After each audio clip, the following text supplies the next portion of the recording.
Thank you very much for the invitation to speak this morning and also for the kind introduction.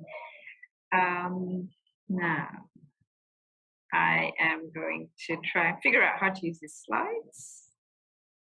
Okay, so what I'm going to do for the next 25 minutes or so is to limit myself to discussing HIV criminalization and therefore decriminalization. Obviously, the topic of criminalizing HIV and criminalizing HIV behavior is huge. I will not be speaking on decriminalization of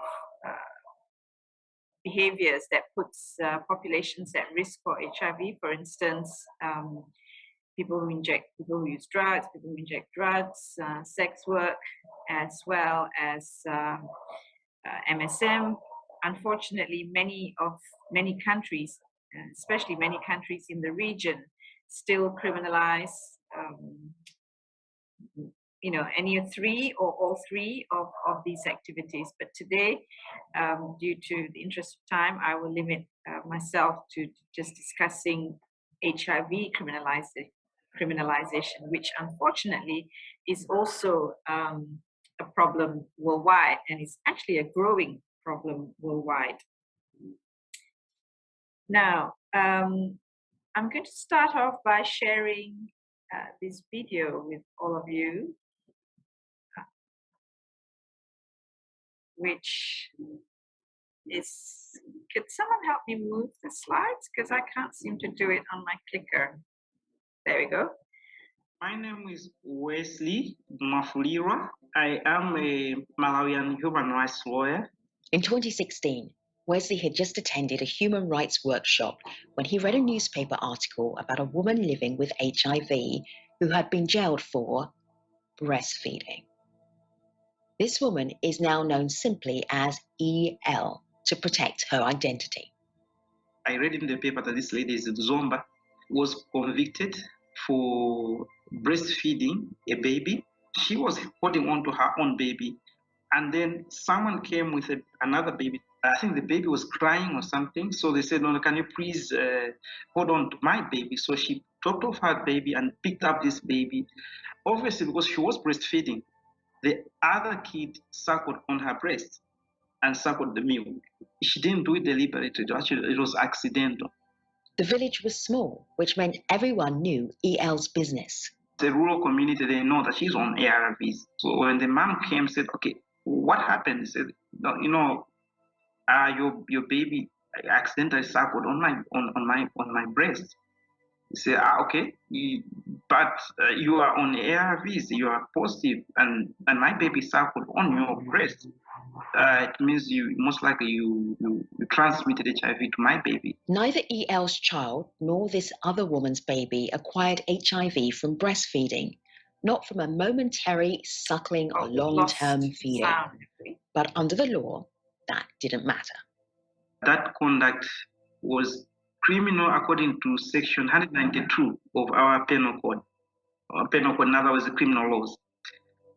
And the way that provision is written, it simply says that if you indulge yourself in an activity that is likely to transmit a disease dangerous to life, then you'll be liable to criminal sanction.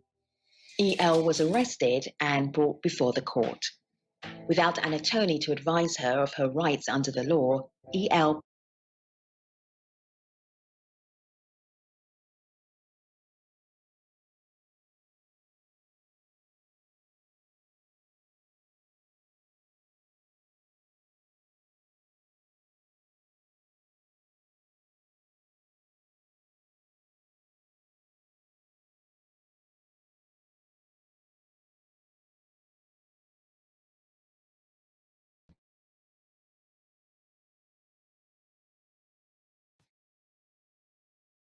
Madam EL, exposing others to the risk of HIV acquisition, even though, as you heard from the story, it was totally accidental, if you like, because the baby was crying. And and another common scenario is the failure to disclose in advance their HIV positive status. When you look into it in terms of a disease or someone living with an infection or a disease, HIV is actually unique in terms of being singled out for prosecutions, even when there is no harm, even when there is no harm intended, even where HIV transmission does not occur. So again, in the case of this Madam EL, HIV transmission did not occur. She was on treatment, she was undetectable, and yet she was prosecuted successfully and jailed for what happened. Even in cases where it's not possible and would be extremely unlikely, and where transmission was neither alleged nor proven. So many different scenarios that have occurred in various jurisdictions and countries that have put people living with HIV at risk or in jail for some of those situations and scenarios. So this is a recent review of the number of countries that have laws, criminal laws, or have utilized laws to prosecute people living with HIV for any of those scenarios that I just outlined. So actually there are 75 countries or states that actually have laws that criminalize HIV. And as you can see there, I was actually, when reviewing this or when putting together this presentation, I was actually surprised that it doesn't matter whether you're in a upper income country or low and middle income country. Actually, these laws seem to be present even in what you would normally consider progressive countries like Canada and the UK, although Canada recently revised these laws. A lot of it are very old laws, obviously not specific to HIV. For instance, in the UK, the law is from the law that is used to criminalize HIV originated from the 19th century. So, and I think for many countries that adopt UK style of criminal justice system, for instance, in Malaysia, many of our laws emanate from the UK legal and penal codes. It often then transpires that these are where the laws originated from. So countries that have successfully, in inverted commas, utilize these laws and many times include Russia, the United States, and in the US, it's often based at state level, and like I mentioned, Canada and a number of the African countries, as you can see from this map, also have laws that criminalize HIV. I think I need help in moving the slides because this clicker doesn't seem to work. Thank you. So the purple areas are in this globe, in this map, are countries where these laws exist and are in effect to criminalize HIV. Okay, now it seems to work. So in recent years, as I mentioned, despite the advances in HIV treatment, in HIV prevention that you've just heard from Professor Andrew Grulich and Professor Kiat, and one would think that with all the many advances in HIV, that you would see a reduction in some of these legal activities, but in actual fact, we're actually seeing an increase in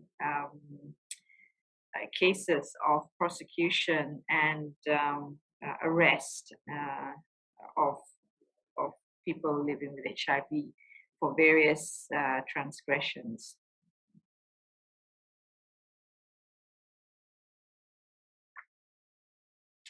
It could, yeah, thank you.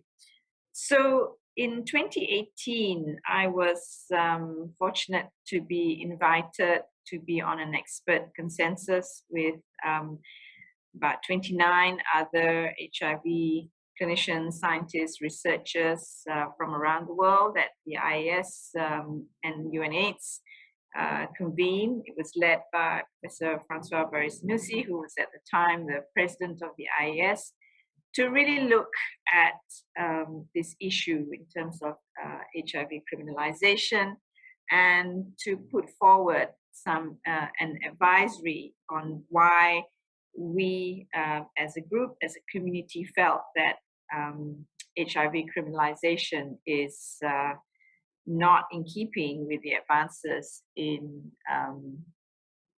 science and in improvement in the treatment and management and prevention of people living with HIV and people at risk of HIV.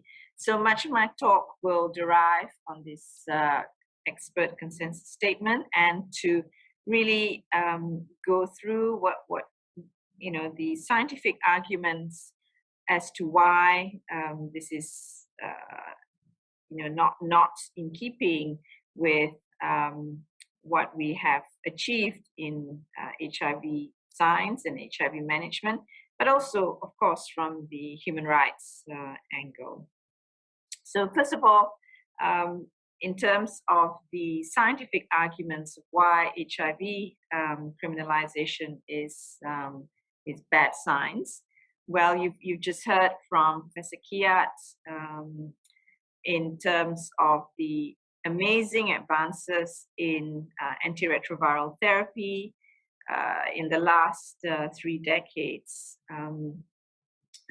Although Professor Kiat's focus was on new advances in treatment, but we've already known for at least a decade of how HIV prolongs life, how it's no longer a death sentence. And more importantly, in the last few years, the concept of U equals U, which Andrew also touched on. So the fact that once a person living with HIV attains undetectable viral load levels, the risk of transmission is 0. And so the probability of transmitting HIV if you're on treatment is effective treatment is negligible to 0. And we know that there have been randomized controlled trials, as in the landmark HPTN 052 study, but also several large observational studies, including Partners 1 and 2 studies, that have cemented this concept of undetectable equals untransmissible. Next, you heard at length of the other amazing development in terms of HIV prevention, and of course, PrEP.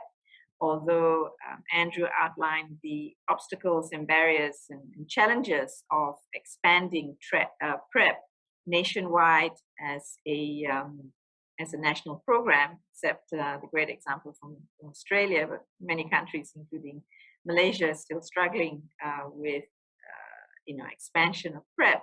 Nevertheless, we know how effective PrEP is, and again, with the availability of PrEP, once again, brings in the argument of, in addition to U equals U, why HIV criminalization is not a good idea. So in very quick summary from the many studies that have been done, the risk of getting HIV if you're on regular PrEP is is reduced by 99%, and in people amongst MSM and in people who inject drugs, that risk can be reduced by 74%. Now, aside from that example that I started off with of the lady, Madam E.L., who was arrested and put in jail for breastfeeding a baby, there have been other examples, including this one back in 1994, the girl who again was arrested and charged for biting a guard. This was in 1994, but in 2016, I think, this report, also in the US, a woman also living with HIV was convicted for biting her sister during fights. Now, we put an argument in the expert consensus meeting that the probability of someone getting infected from a bite is again negligible to zero, and so this is not an act which really should be criminalized and receive a jail sentence for. There have been many studies where we know definitively now that the amount of HIV in saliva makes it impossible to cause infection from a bite. Aside from that, we also know that post-exposure prophylaxis is effective. Although a randomized controlled trial is never going to happen in either occupational setting of exposure to HIV or even in non-occupational settings, but we do know that when given at as soon as possible, ideally within 72 hours of exposure, post-exposure prophylaxis is effective. And there are now guidelines outlining, well, there have been guidelines for a long time, but updated guidelines using the more recent drugs as combination treatment for post-exposure prophylaxis. The further arguments in terms of why HIV shouldn't be criminalized is, of course, a significant improvement in life expectancy and quality of life for people living with HIV. I've just picked out two of recent papers looking at or analyzing the life expectancy of people living with HIV. The one in the Annals of Internal Medicine is quite recent. And the one in the Lancet looked at young men who were diagnosed with HIV, who essentially both these papers showed that people living with HIV, if diagnosed early, commence on treatment early, can essentially live not only a normal life, but normal lifespan in some instances longer than people who are not living with HIV. The challenge for us here in Asia is that, unfortunately, whether it's in Malaysia or Thailand, I think we're still faced with people living with HIV coming for treatment and diagnoses at a late stage. Nonetheless, treatment remains effective. So, next slide. Okay. The other argument that we put forward is establishing proof of HIV transmission is also not straightforward. Some jurisdictions have employed phylogenetic analysis to show that the acquisition of HIV is related to the person who has been charged with a criminal act. but this, can prove to be quite difficult. I'm not a lawyer, but in terms of who infected who, can be problematic. Nonetheless, I think this is an example, next slide, where the Australians have used phylogenetic analysis in at least 3 cases that are being discussed here. In 2 of the cases, it helped the courts come to a conclusion that the person was responsible, but in the last case, I believe it wasn't so clear cut. So even in, even with the ability to do phylogenetic analysis, it can still be problematic in terms of ascribing the source of infection. So next slide. Okay, so needless to say, criminalization, is for the most part is against human rights, particularly when, like I said before, HIV transmission doesn't occur. The act is unintentional, like the example that I gave from the lady who breastfed the baby. The only in the expert consensus and in many other documents related to HIV criminalization, I think worldwide there is agreement that the only place perhaps for HIV criminalization is if the act is totally intentional, as in someone who's HIV positive knowingly has exposes someone else to a sexual act or any other potentially acts that can potentially transmit without telling them. Other than that, there's really no reason to criminalize HIV as is happening right now. The concern around having laws that criminalize HIV is obviously further stigmatizes people living with HIV. And importantly, it hasn't been shown to deter people from acts of to deter potential potentially transmitting HIV. There was a so the call really is for states to create more enabling environments, which encourages people to come forward, so that people come forward to be tested early, commence on treatment, and allow people to be on treatment and attain undetectable viral load, so that we can bring an end to HIV and AIDS through treatment as prevention, through U equals U, rather than going through the criminal justice route. Next slide.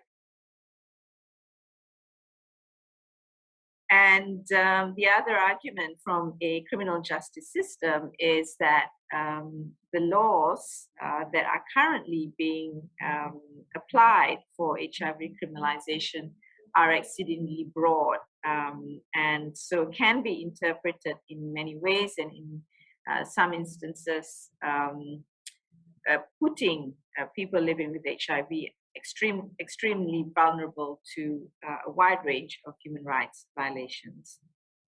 Next slide. Keep going. Okay, and in this study in the US, it also showed that even in the presence of laws that criminalize HIV exposure, it didn't have an impact in terms of HIV diagnosis in ways that people it deterred people from coming forward for being diagnosed with HIV, and hence, actually backfires in a way in terms of our global goal to end AIDS and having, like I said, increased diagnoses, increased treatment, and having as many people undetectable as possible. So, in summary, HIV criminalization actually, rather than puts an end to HIV transmission, can actually undermine effective HIV prevention, treatment, and care and support because of fear of prosecution, and people actually do not come forward to be tested and dissuade people from being tested and becoming or going on to effective treatment. And really, as I mentioned before, the global consensus really is, if there is a place for criminalization, it should only be limited to cases of intentional transmission, where a person knowingly acts with intention to transmit HIV and does in fact transmit it. So with that, thank you very much for the invitation to speak this afternoon.